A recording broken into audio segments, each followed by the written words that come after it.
예, 2부 시작하겠습니다. MK눈술학원의 임태훈 부원장입니다.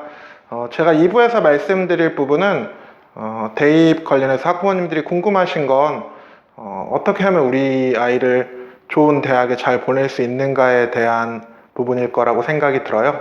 그래서 그 부분에 대해서 이제 여러 가지 사례를 들어 설명을 드리고, 그리고 마지막에는 지금 이제 대입 전략 사례해서 우리 아이가 뭐 일반고 기준으로 내신 얼마에 수능 얼마면 원서를 어떻게 쓰는 게 제일 좋을 건지를 이제 그 표로 만들어 가지고 설명을 드리려고 합니다. 일단 우선 첫 번째 말씀드릴 부분은 뭐냐면, 그 대입 관련해서 제가 봤을 때 중요한 게 크게 세 가지가 있다라고 생각이 듭니다.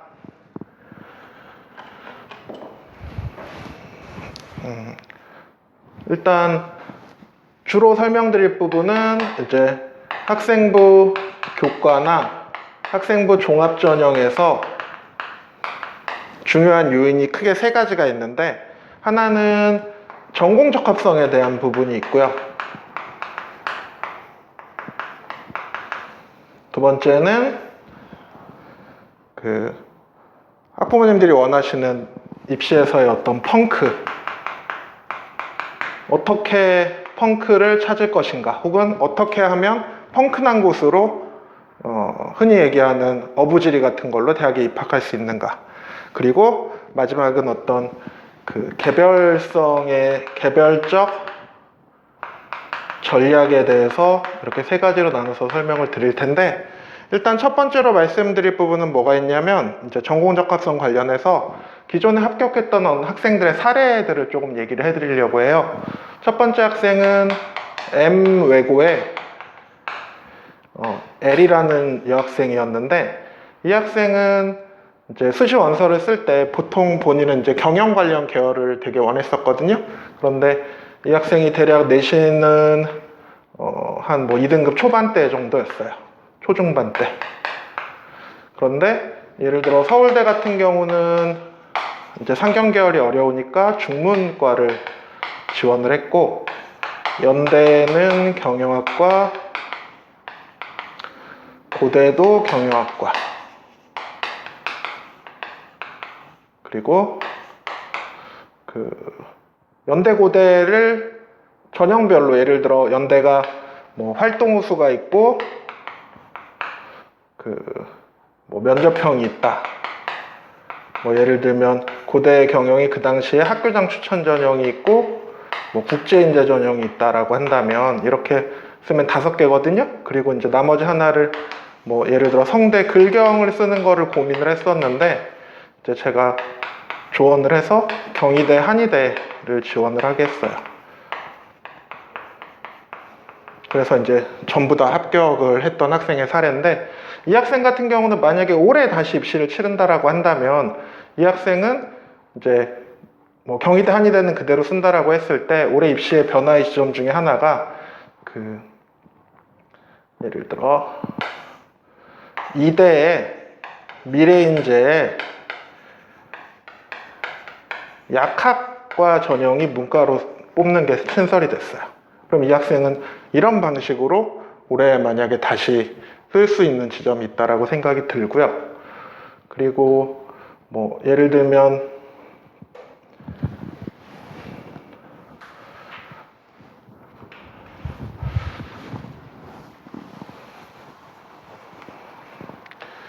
일반고에서는 여기 K여고가 있는데, K여고에 여기도 L이라는 여학생이었는데, 이 학생 같은 경우는 이제 뭐 서울대 같은 경우는 이 학생은 사회학을 되게 하고 싶어 했었어요. 내신은 한 1등급 초반대였고, 그래서 서울대는 사회학과를 쓰고 싶어 했고, 연대도 사회학과를 쓰고 싶어 했어요. 그리고 고대도 사회학과를 쓰고 싶어 했어요. 그런데 이제 제가 입시 상담을 하면서 사회학과의 특성이 약간 언론 정보처럼 학생들이 되게 선호하는 경향이 있거든요. 그래서 흔히 하는 말 기준으로 폭발하는 특성이 있어요, 수시에서. 그래서 제가 여기는 사회학과 쓰면 좀 어렵다, 떨어질 수 있다 라고 얘기를 해서 서울대는 인류학과로 과를 바꿨고, 연대 사회학과는 연대 사회복지로 변경을 시켰어요. 고대 사회학과는 그냥 그대로 고대 사회학과를 쓰게 하고, 그리고 이제 이 학생은 서강대, 성대 이렇게 뭐 2대 이런 식으로 썼는데, 근데 제가 그때 쓸 때 얘기를 했었거든요. 뭐냐면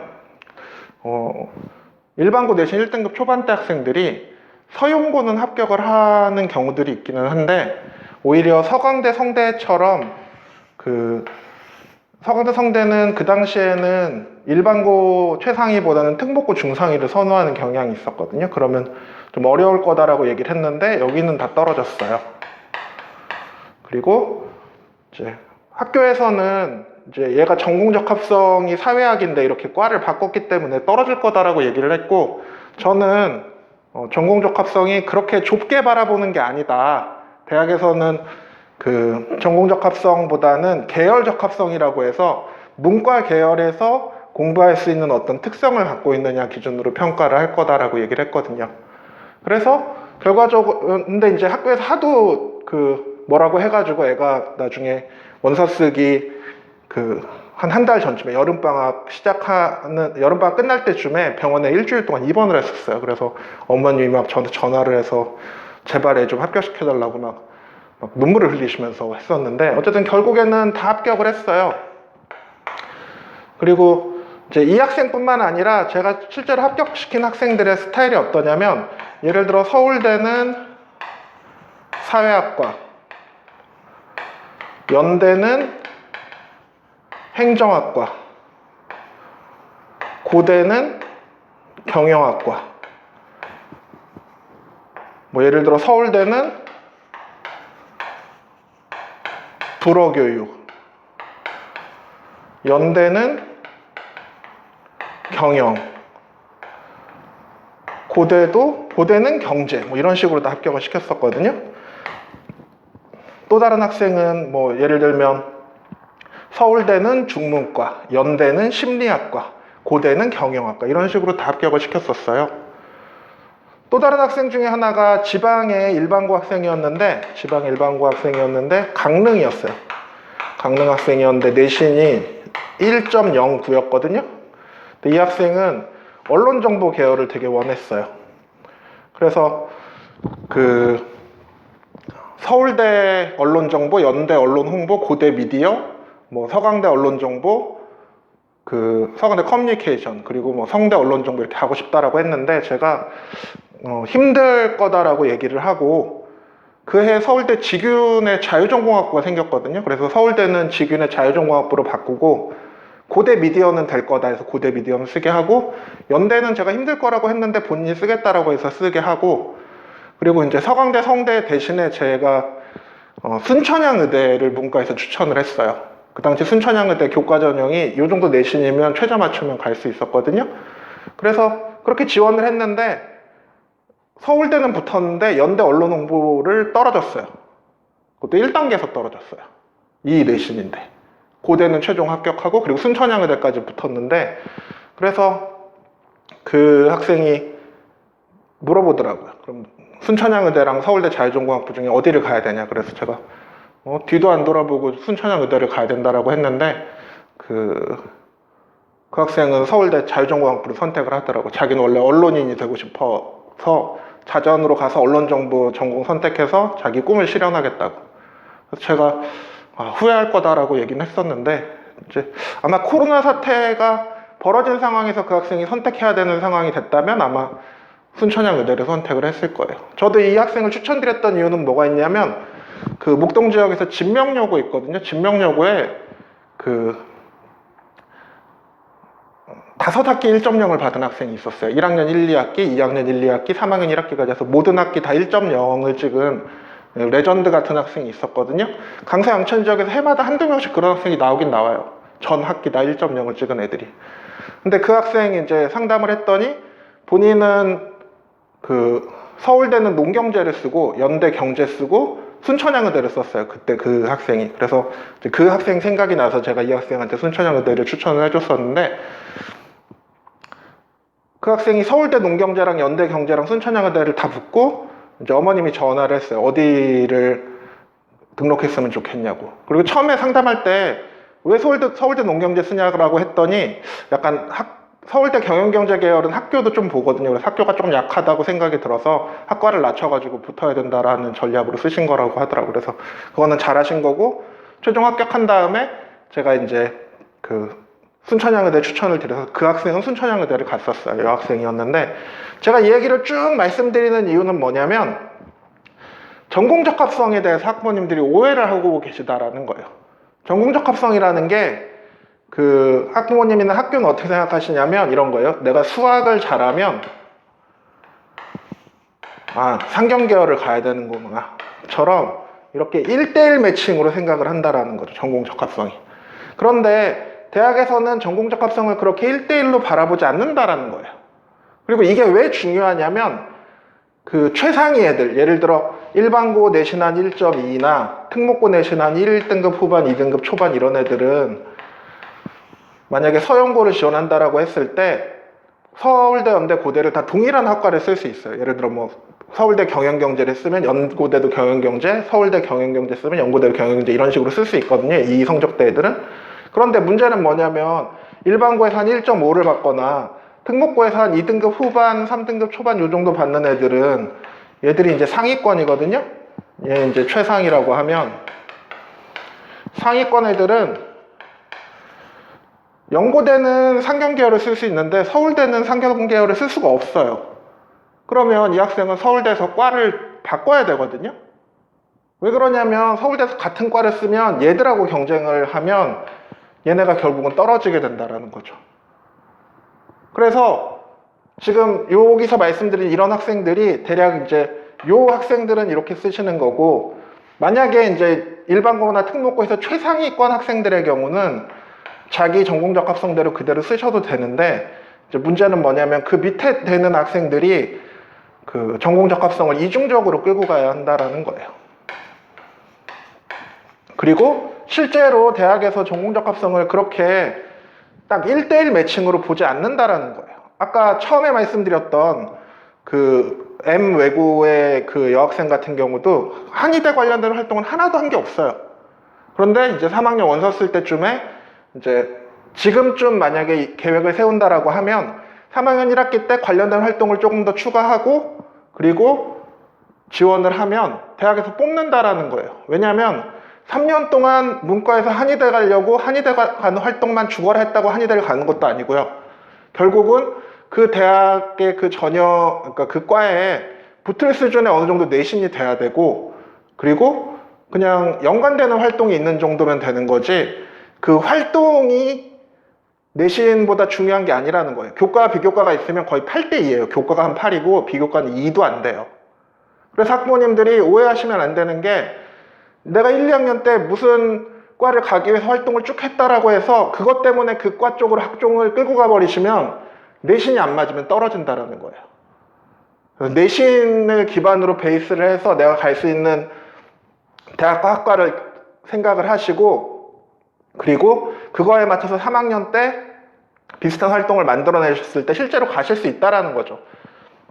제가 말씀드린 이런 학생들이 말이 안 되잖아요. 만약 전공적합성대로 하면 사회학과, 행정학과, 경영학과를 다 붙을 수도 없고, 뭐 불어교육, 경영학과, 경제학과 이렇게 붙을 수도 없고, 그리고 예를 들면 아까 서울대 중문과, 연대 심리학과, 고대 경영학과 이런 식으로 붙을 수가 없어요. 근데 그렇지 않다라는 거죠. 그러니까 예를 들면 이런 거예요. 뭐냐면 경영학과에서 학생을 선발한다라고 했을 때 우리는 다 어떻게 생각을 하냐면 수학을 잘해야 경영학과를 간다라고 생각을 해요.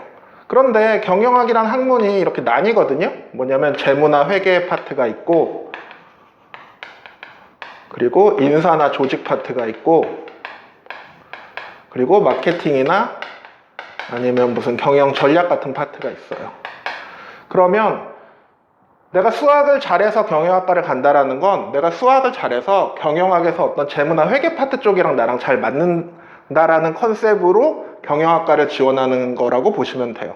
예를 들면 기업이 이익을 10%만큼 높이려고 한다라고 하면 이 세 파트가 바라보는 방향 관점이 달라요. 예를 들면 이쪽은 매출이 5% 늘고 비용이 5% 감소하면 그러면 이익이 10% 증가할 거다라고 생각을 해요. 이게 수리적 관점이거든요.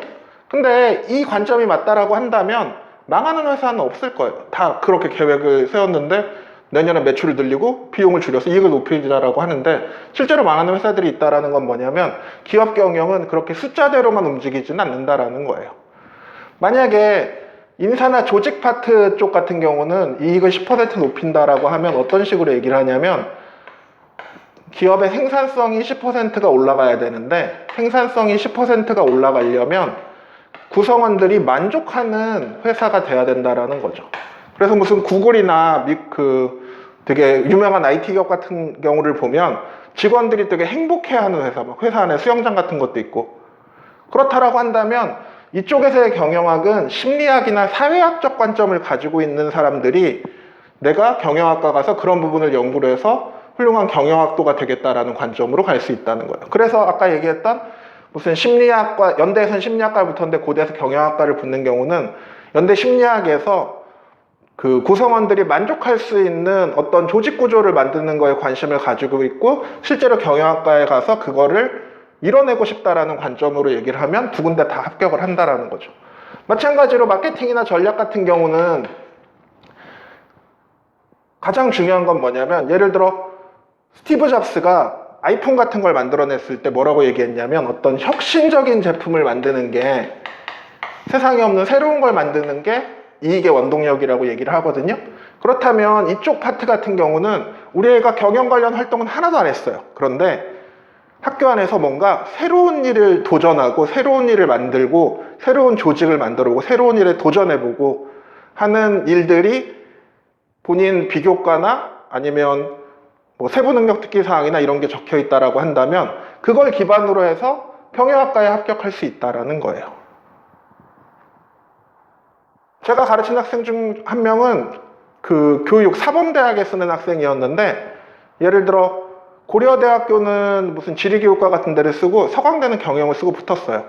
그럼 서강대 경영을 쓰고 붙을 때는 예를 들면 그 지리교육 활동 중에 어떤 그 지형이나 아니면 그 뭐 도시 같은 것들이 지리와 관련해서 도시들이 어떻게 형성되는지 뭐 문화적인 어떤 영향을 받는지를 그거를 경영학이랑 연결시켜 가지고 합격을 했어요.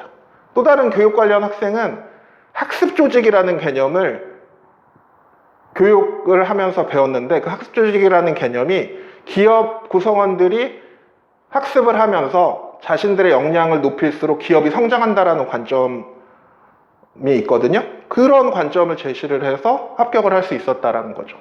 그래서 핵심은 뭐냐면 전공 적합성 관련해서는 그러니까 예를 들어 지금 이제 그 고2 12월 말이잖아요. 그럼 제가 기존에 가르쳤던 학생들의 경우는 고2 12월 달에 상담을 와요. 상담을 오면 제가 그런 이중적 전략을 수립을 해줘요. 그러면 3학년 1학기 때 그거를 생기부에 반영을 해요. 그렇게 해서 이런 식으로 합격을 하거든요. 그런데 최근에는 고3 7월 달에 상담을 하러 와요. 그럼 이때는 모든 게 다 결정되어 있는 상황이기 때문에 특이한 건 자기는 떨어질 걸 알면서도 그냥 그렇게 쓰게 된다는 거죠. 그거는 바람직한 입시 전략은 아니라고 생각이 들어요. 그래서 첫 번째 전공 적합성 관련해서 전공 적합성을 이중적으로 가져가시는 게 이제 이 상위권 학생들이나 그 밑에 학생들의 경우는 왜냐하면 그 내 전공 적합성 기준으로 다 동일한 학과를 쓰는 게 그러니까 더 상위 대학에서는 학과를 낮추는 전략으로 가시는 게 유리하다는 거죠. 특히 뭐 예를 들어 언론정보 같은 경우는 건대 미디어 학부를 붙을 정도의 내신의 학생이라고 한다면 그 학생은 뭐 학과를 좀 낮추면 이대나 중대의 낮은 과를 학종으로 붙을 수 있어요. 그런데 건대 미디어 학부를 쓰고 떨어진다는 거죠. 오히려. 그리고 언론정보처럼 전공적 합성 관련해서는 크게 두 가지 요인이 있는데, 하나는 전공적 합성이 약한 학과가 있어요. 대표적인 게 뭐 이런 거죠. 몽골어과. 외대 몽골어과 같은 경우는 고등학교 때 몽골어 열심히 공부하는 사람 한 명도 없거든요. 몽골어과 간 애들 중에서도 없어요.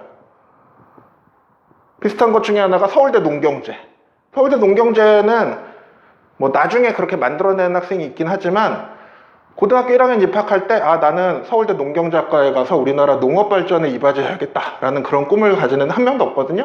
나중에 경제 쓰려고 했는데 성적이 안 돼서 농경제로 낮추는 거예요. 근데 다 그렇게 해서 간다라는 거죠.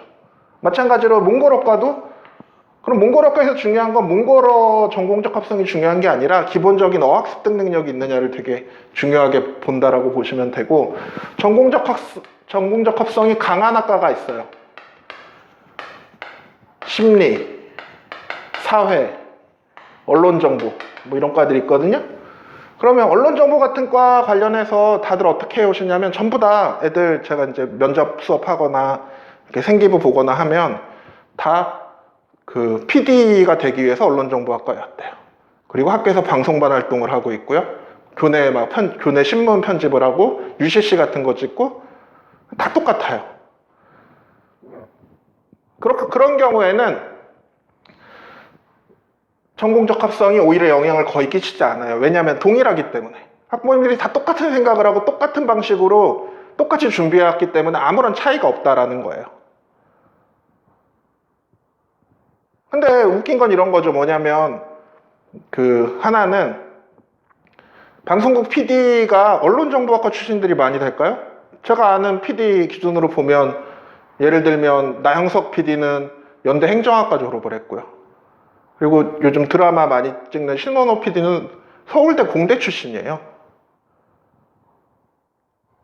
그러니까 PD가 되는 데에 언론정보학과가 중요하지도 않고, 만약에 이제 뭐 그게 중요하다라고 해서 내가 언론정보학과에 PD가 되기 위해서 지원을 했다라고 한다면, 학종에서 높은 점수를 받기 위해서는 이렇게 접근하셔야 돼요. 그러니까 전공적 합성이 강한 학과의 경우는 깊이 파고 들어가야 돼요. 무슨 말이냐면, PD라고 하면 어떤 PD가 될 것인지에 대한 얘기를 하셔야 한다는 거죠.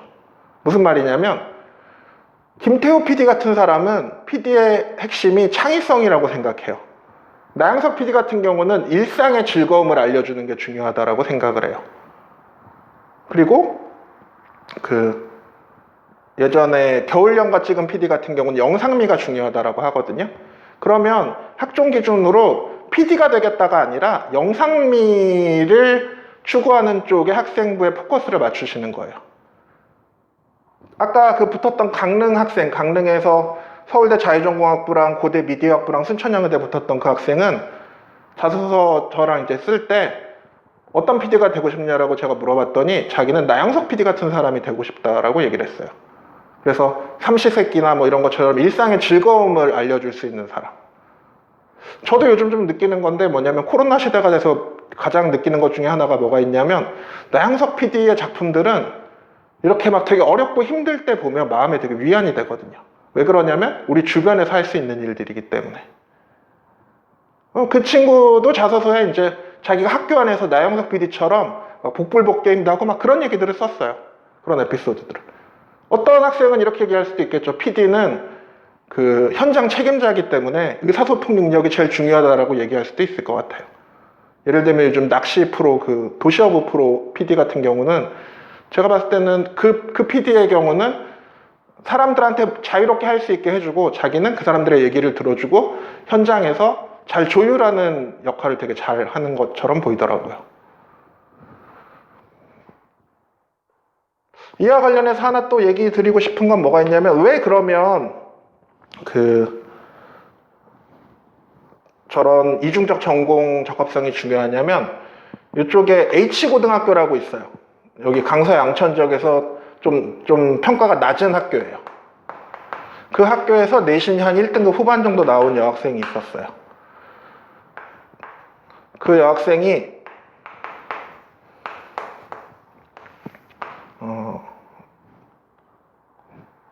원래 목표는 한 수능은 한 평균 2등급 정도 나왔었고요. 국어는 한 3, 4등급이 나왔었어요. 이 학생이 K였는데, 원서를 쓸 때 제가 얘기를 했죠. 뭐냐면, 학부모님은 뭐 중대나 경희대나 뭐 외대나 이런 데 쓰고 싶어 했고, 본인은 스포츠 아나운서를 원했고, 잘할 수 있는 건 자기 영어에 조금 강점이 있다라고 얘기를 했어요.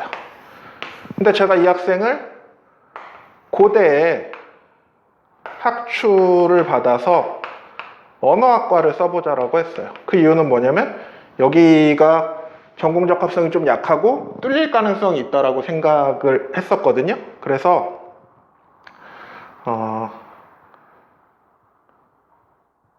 최저 맞추는 게 되게 중요하다라고 얘기를 했고, 대신에 이대 쪽 영문과에서 합격을 시켜놓고 탄탄하게 시켜놓고 그 다음에 이제 얘를 도전해보자라고 했는데, 얘가 거의 기적적으로 붙었어요. 가장 중요했던 건 국어가 수능 때 1등급이 나와서 결국엔 고대를 합격을 했거든요. 제가 봤을 때는 거의 기적 같은 일이었다라고 생각이 들어요. 그런데 이 학생이 이렇게 붙을 수 있었던 건 제가 앞에서 말씀드린 그런 어떤 전공적 합성에 대한 부분을 믿고 따라왔기 때문이라고 생각이 들어요. 그래서 일단 첫 번째 말씀드리고 싶은 건, 전공적 합성을 너무 맹신하는 방향으로 가시면 입시가 되게 꼬여요. 일단은 본인이 원하는 대학에서 학과를 좀 낮춰가지고 전공적 합성을 조정을 하시면 그러면 훨씬 더 좋은 대학에 갈 수 있고, 실제로 그렇다라는 거예요. 대학에서 전공적 합성을 그렇게 보지 않는다라는 얘기를 해드리고 싶은 거고,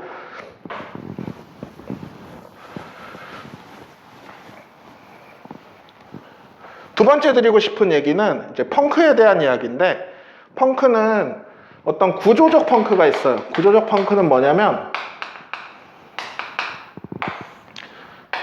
예를 들면 고대 경제학과가 있어요.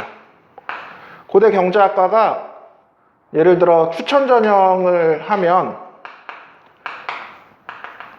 추합률이 100에서 한 150% 이상이 나요. 많이 나면 200%가 날 때도 있어요.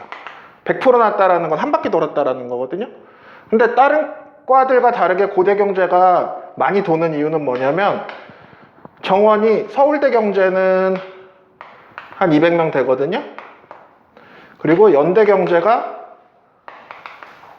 여기도 한 200명 돼요. 근데 고대 경제가 한 120명 정도 돼요. 그러면 위에 머리가 되게 크면 같이 합격을 했을 때 이쪽으로 빠져나가면 이쪽이 한도 끝도 없이 돌아요. 그래서 다른 과, 그러니까 이런 구조적으로 도는 과들의 어떤 메커니즘을 이해를 하실 필요가 있어요. 비슷한 사례 중에 하나가 고대 경영 같은 경우는, 고대 경제는 서울대 경제, 연대 경제를 쓰는 애들이 이런 식으로 돌지만 고대 경영은 좀 더 달라요. 뭐가 다르냐면, 연대 경영, 고대 경영은 서울대 모든 과를 쓰고, 아까 그 이중적 전략 때문에 서울대 모든 과를 쓴 애들 연대 경영, 고대 경영 같이 쓰거든요. 그러면 그 힘 때문에 고대 경영도 많이 돌게 되는 그 전형이다라는 거죠. 이런 구조적으로 펑크가 나는 데들을, 그러니까 이런 데들은 4년, 5년 계속 펑크예요. 그럼 올해는 어떻게 될 거냐? 올해도 펑크가 날 거예요. 이게 이제 어떤 구조적 펑크의 개념이라고 보시면 될 것 같고요. 시기적 펑크라는, 구조적 펑크의 또 다른 사례는 뭐가 있냐면, 고대 국제학부가 있어요.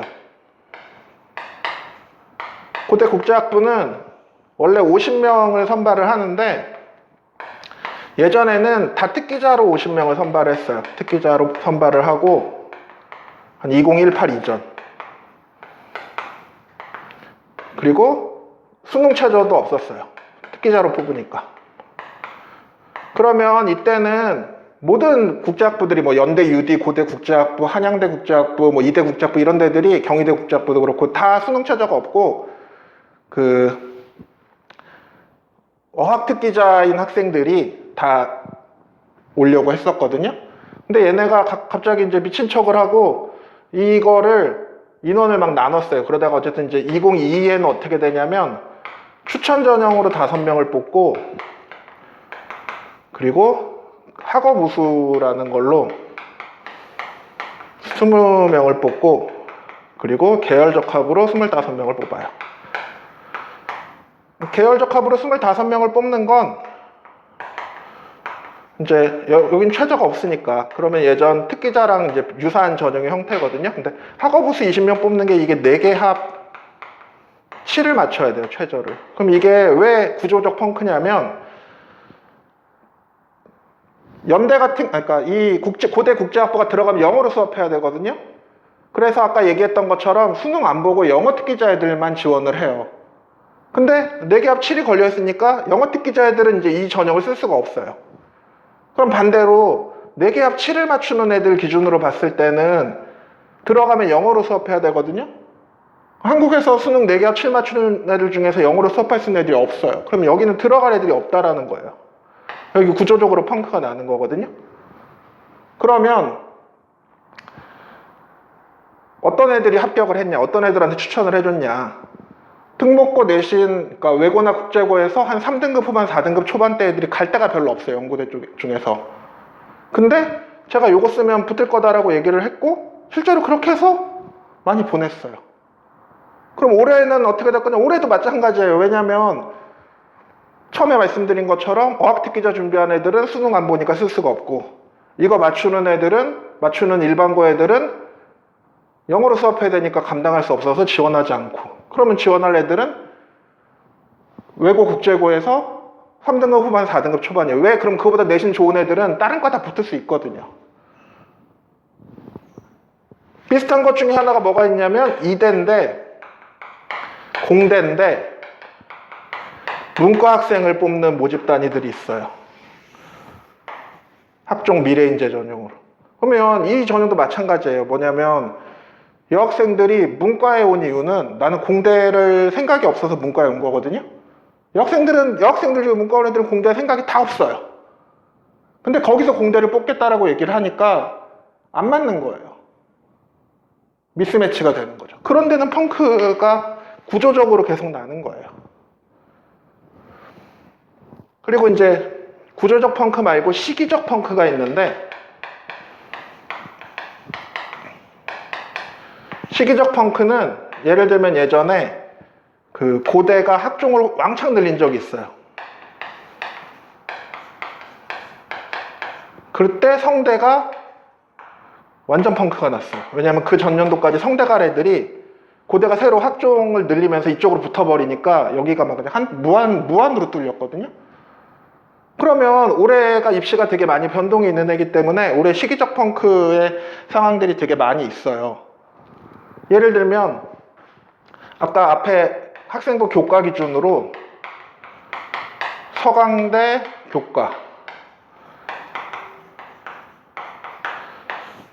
펑크인데 이과는 완전 펑크고요. 문과는 완전 펑크까지는 아니에요. 그리고 중앙대 교과. 왜 중앙대 교과가 펑크가 나냐면 중앙대 밑에 있는 대학들이 최저를 낮춘 교과를 만들어버리면 이 최저, 이 둘 다 세계합 6이거든요. 이 높은 최저를 못 맞추는 애들이 그 밑으로 내려가 버리면 경희대나 외대나 건동 그쪽에 교과 전형 컷이 올라가 버리면 중앙대 쓸 애들이 없어져가지고 펑크가 날 수밖에 없어요. 학생부 종합에서는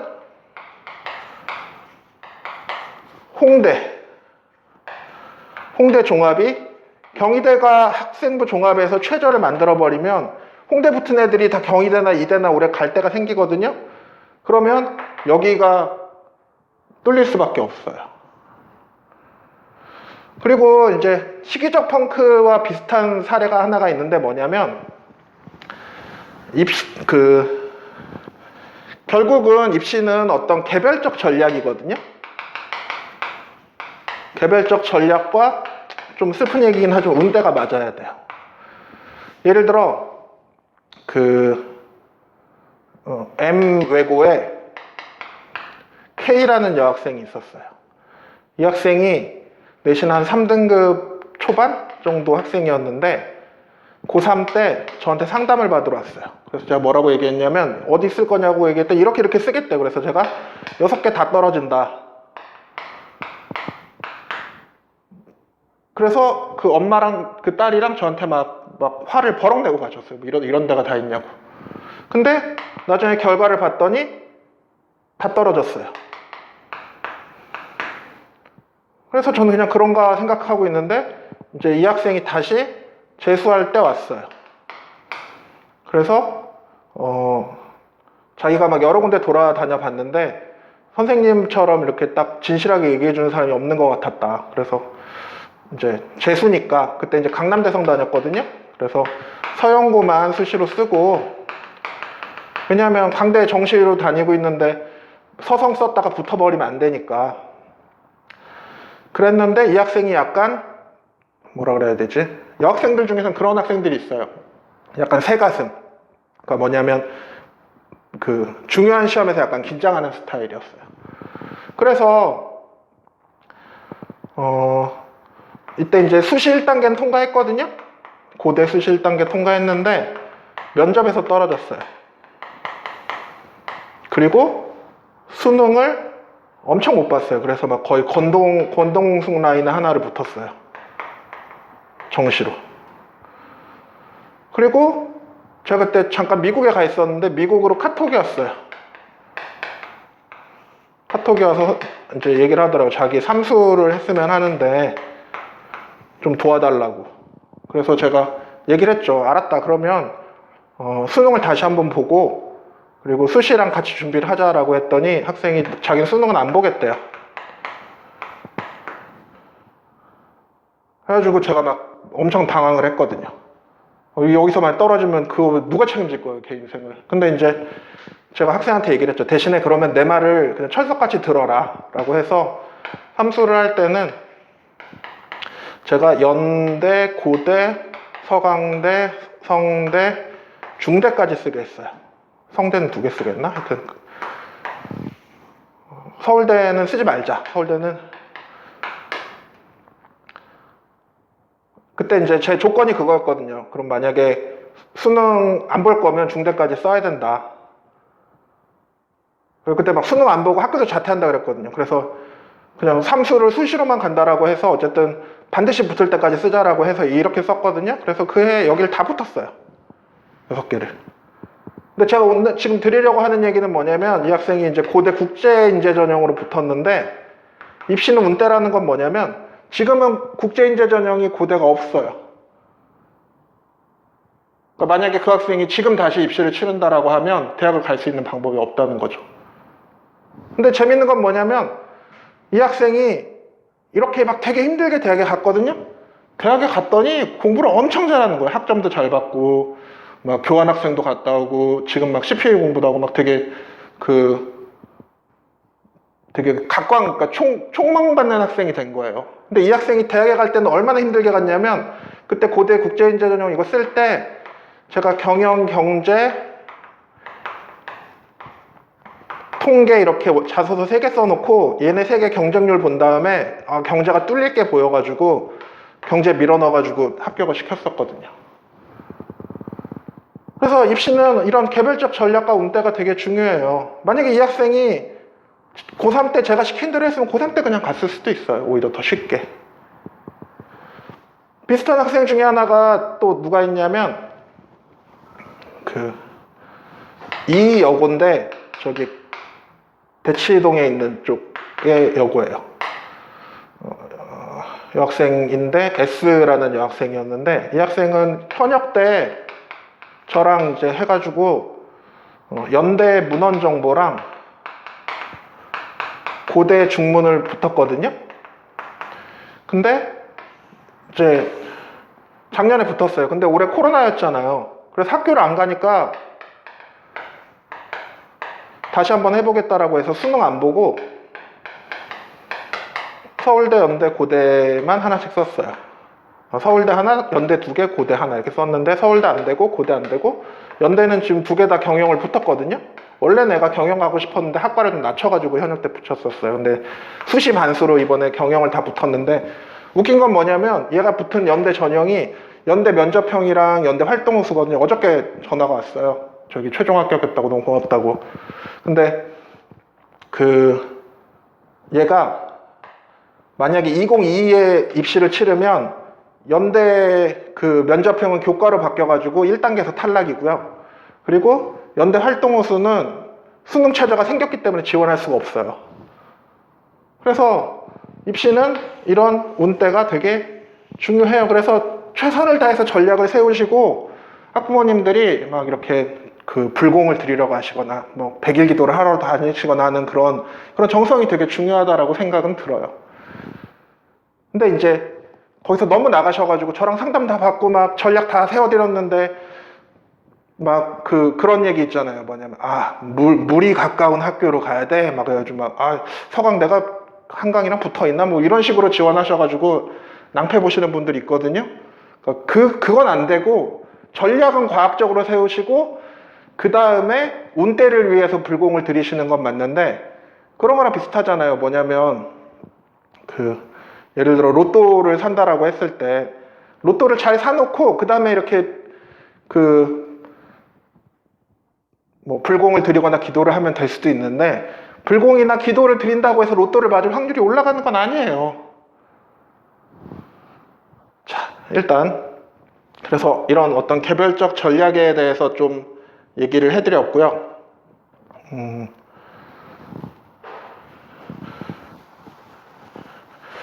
자, 앞에서 얘기했던 그 수시 6개 지원 전략을 조금 말씀을 드리도록 할게요. 잠시만요.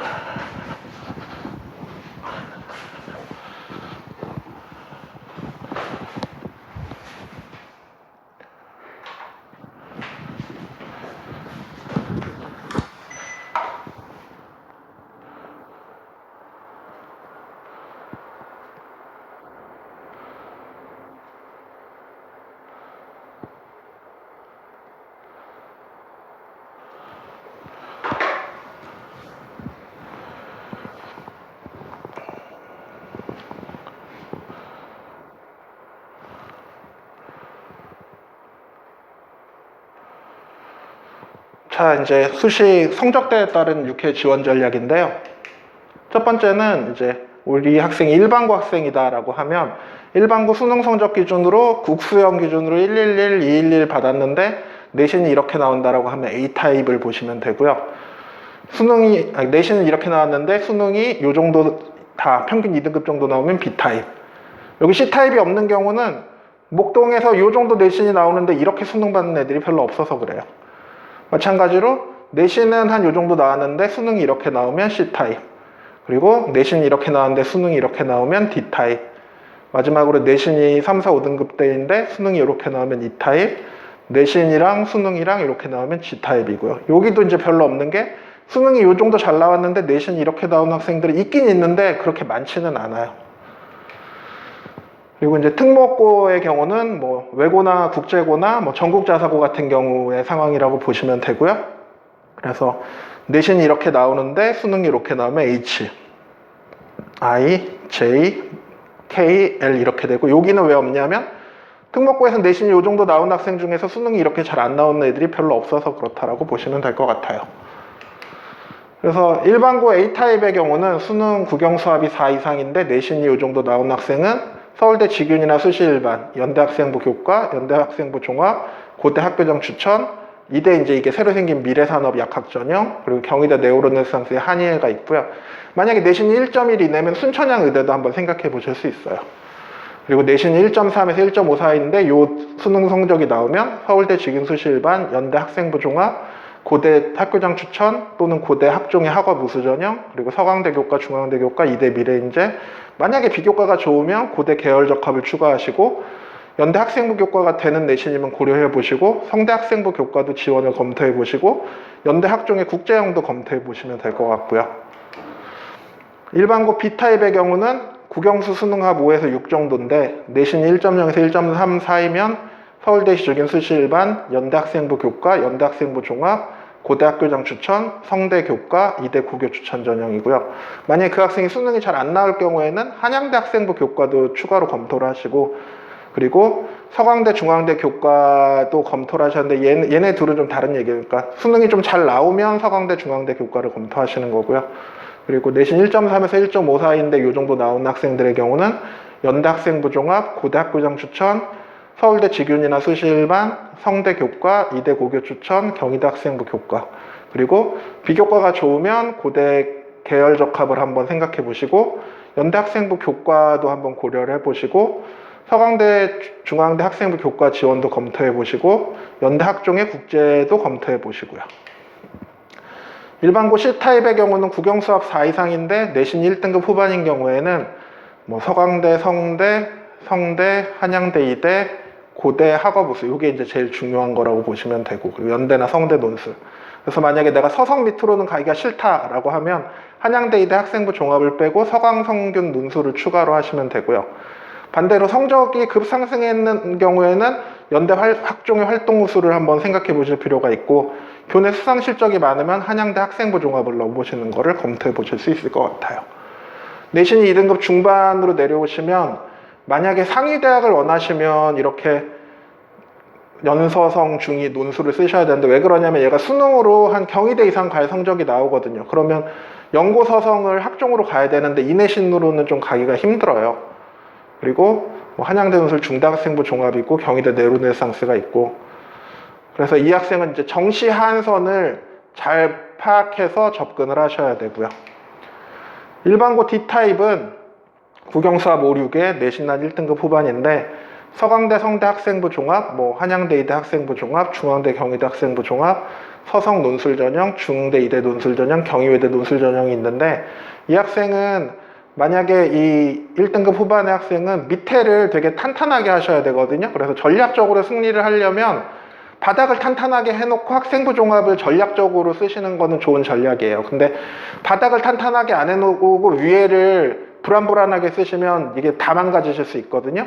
그래서 이 학생 같은 경우는 경희대 네오르네상스를 쓰시거나 아니면 만약에 수능이 좀 나온다라고 하면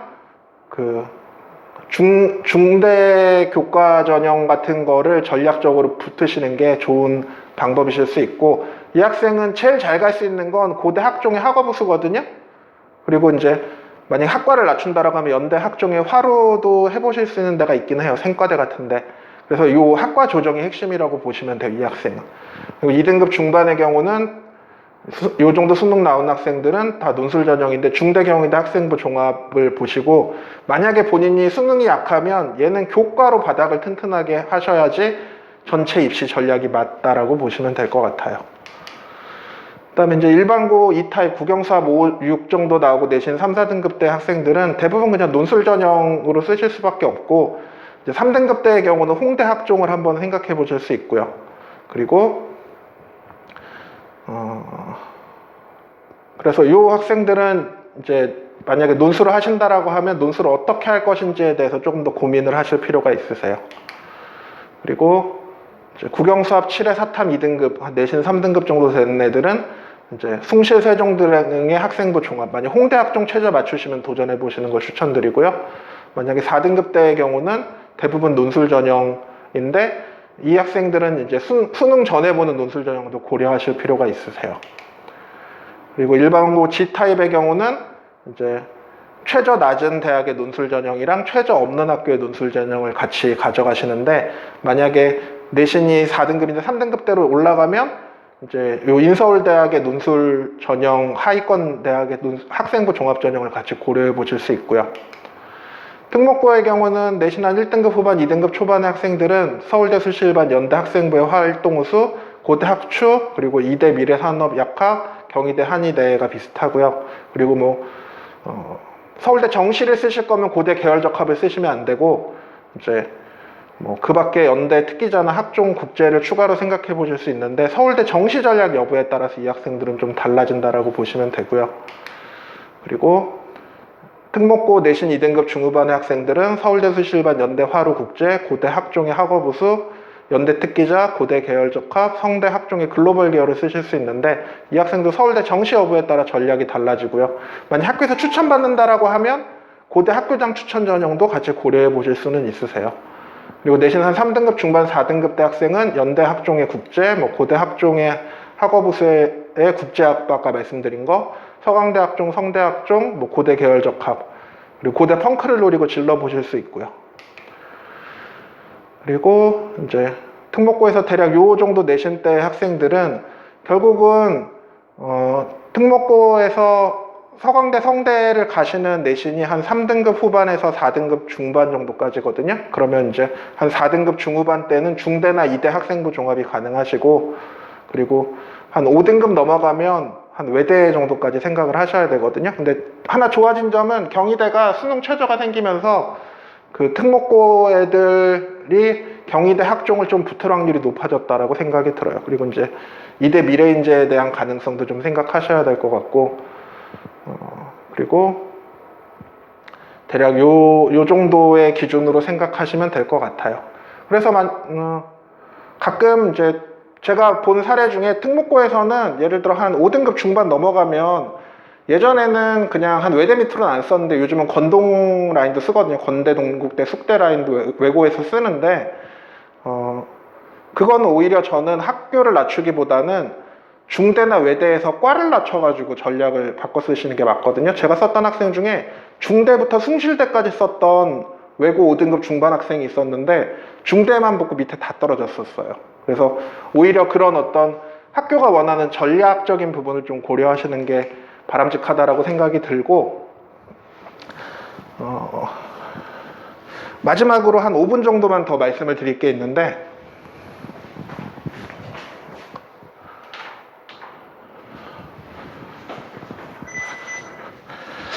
이제 마지막 한 5분 정도 설명드릴 건 어떤 입시에서의 어떤 이상과 현실 사이의 간극에 대해서 좀 얘기를 해드리려고 해요. 뭐냐면, 우리가 입시는 그 현실의 문제라는 거죠. 무슨 말이냐면, 사람들이 입시 관련해서 이상적인 얘기를 되게 많이 하거든요. 그러니까 예를 들면 이런 거예요. 뭐냐면 서울대에서 그런 얘기를 했었어요, 예전에. 뭐냐면 자기네가 자소서를 뭐 학원에서 도와주는 건 다 이렇게 찾아낼 수 있다라고 얘기를 하거든요. 근데 웃긴 건 실제 결과를 보면 서울대 합격한 애들이 대부분 이제 자소서가 학원에서 해준 거라서 걸러낼 수가 없어요.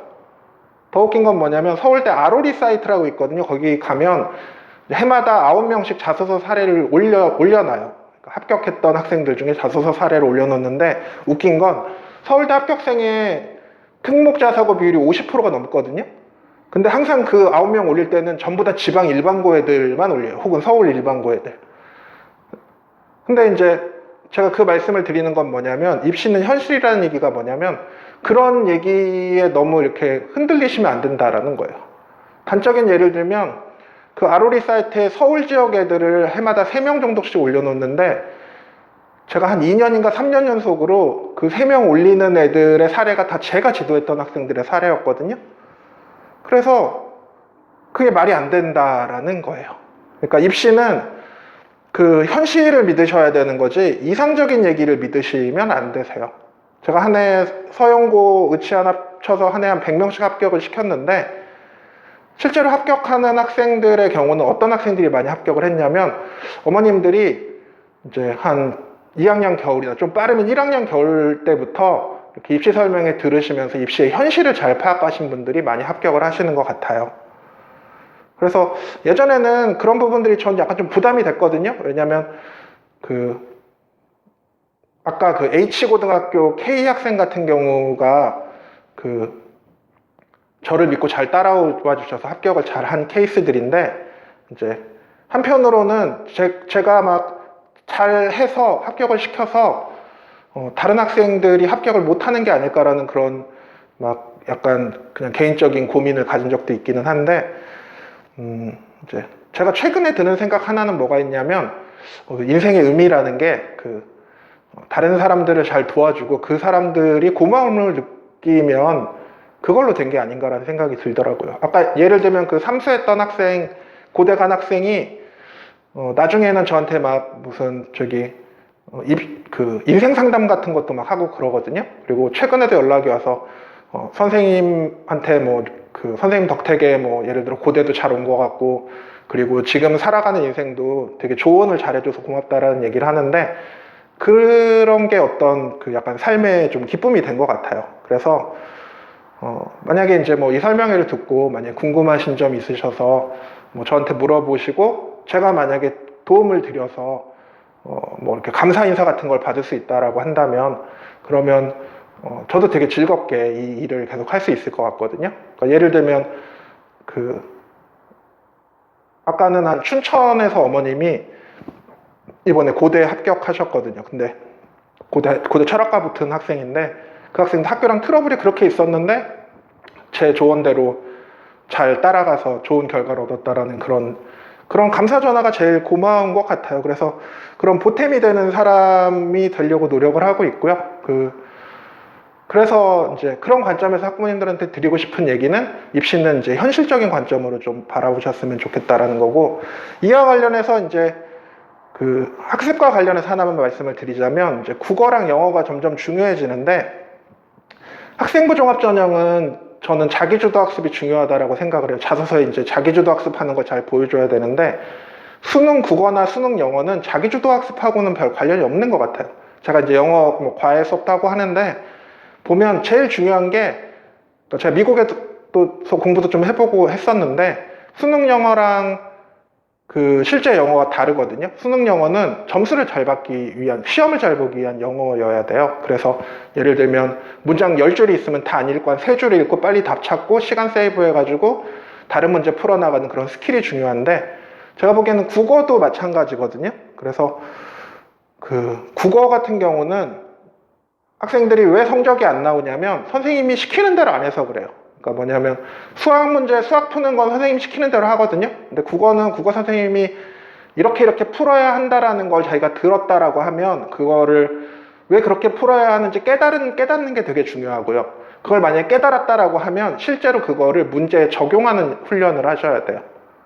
예를 들어 만약에 지문이 다 있다라고 했을 때 다 안 읽고 일부만 읽고 답을 찾는 스킬을 키우려고 한다면 그거를 하는 걸 자기가 훈련을 통해서 익혀야 한다라는 거죠. 그래서 제가 보기엔 수능은 자기주도 학습이라기보다는 약간 타인주도 학습에 가깝다라고 생각이 들거든요. 근데 이제 저희 국어 선생님 같은 경우에 그런 부분들을 잘 해주시는 것 같아요. 그래서 개인적으로 시험이 스피드 테스트로 가는 건 저는 별로 좋아하진 않는데, 이제 아까 말씀드린 어떤 이상과 현실의 간극의 지점이 있다라고 한다면 지금 현실의 수능 시험은 그냥 정상적인 교육 과정을 거친 국어 공부하는 애들이 점수를 받을 수 없게 돼 있어요. 그래서 그 부분을 좀 감안을 하시고 어떤 전략, 그러니까 뭐냐면 시험을 보기 위한 최적의 선택을 하시는 거를 추천을 드려요. 그래야 이제 입시에서 원하시는 걸 얻으실 수 있을 거라고 생각이 들거든요. 예, 일단 드릴 말씀은 다 드린 것 같고요. 혹시나 제가 이제 아까 A, B, C, D, E, F, G 이렇게 막 전략을 쭉 설명을 드렸는데 그게 이제 기본 전략인 거고 그 학생의 수능이나 내신 성적에 따라 얘기가 좀 달라져요. 조금씩 바꿔야 될 부분들이 많이 있기 때문에 만약에 상담이 필요하시면 학원에 미리 전화를 주시고 제가 출근하는 날에 상담 예약을 잡으시면 제가 학생이 최종 합격하는데 좋은 길잡이가 되어 드리도록 노력하도록 하겠습니다. 오랜 시간 들어주셔서 감사합니다.